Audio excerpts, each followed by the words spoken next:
እነዚህ ሁለት ቃላት ልዩነት እኒ ሃውስ ወርክ፣ ሃውስ ዲሪ ምንድን ናቸው? ምን ይመስላችኋል?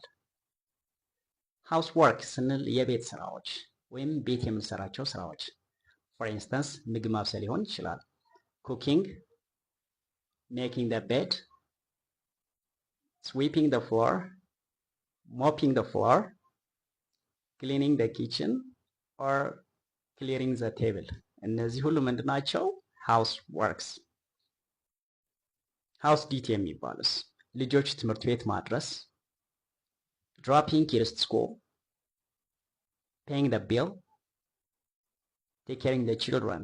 እነዚህ ደግሞ ምን ይባላሉ? ሃውስ ዲዩቲ። ስለዚህ ወላጆች አንዳንድ ጊዜ ትምህርት ቤት ልጆች ስናደርስ ምን እያደረግን ነው ማለት ነው? ሃውስ ዲዩቲ እየተዋጣን ነው ማለት ነው። ሃውስ ወርክ ከሆነ ግን ቤት የምትሰሩት ስራ ማለት ነው።